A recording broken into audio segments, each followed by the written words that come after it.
So Joel, continuing to our conversation, how often am I supposed to, as an employer, have a chat with my employee? Like, would it be like every month or would it be every week?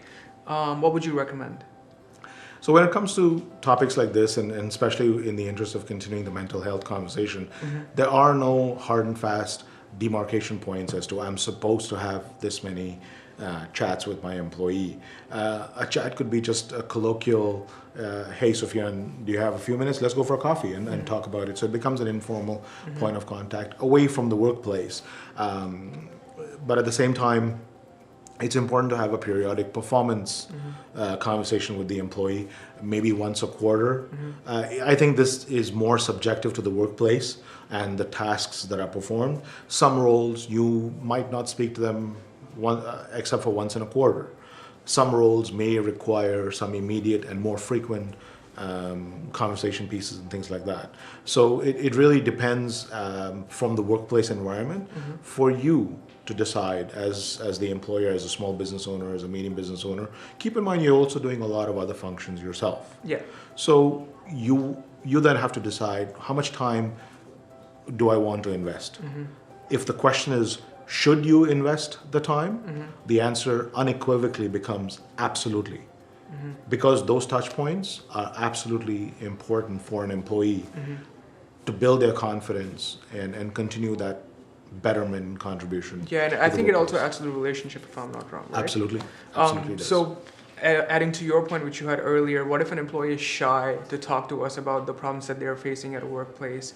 I would have like 100 things on my plate as a manager or as a business owner.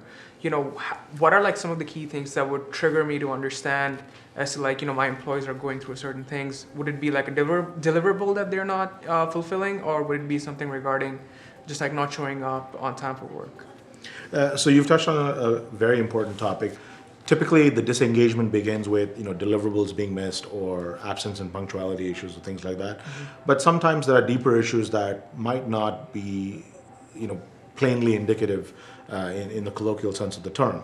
So many employers have employee surveys that they conduct on an annual basis that asks very open-ended questions and elicits anonymous responses that give you the general mood and context of the workplace, that form very good demarcators of the workplace environment from an employee perspective.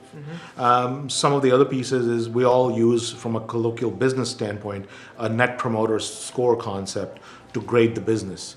It rests on the simple question of, would you recommend my business service to a friend or a colleague or whatever the case is? And you grade from 0 to 10, and typically promoters are what we classify 9 and 10.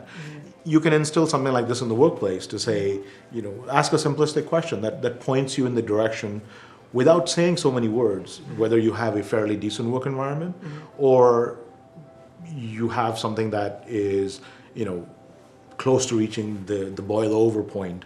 That'll create a crisis situation. So other than that, it's also important from a mental health standpoint to create events in the work environment that's sort of a focus weekly, a mental health week or something like that, where there's a focus on mental health, a publication of resources available, a publication of internal venues available, whether it's your manager, a direct reporting manager, whether it's the HR person, or whether it's the EAP program that we talked about, where sometimes employees don't know that they have other avenues. The concept commonly held is, my manager is the only person I can talk to. No, not necessarily. You can talk to other managers, you can talk to other people in the workplaces who are senior leaders in the organization, where you create a venue to start that conversation about what's impacting the employee on a day-to-day basis.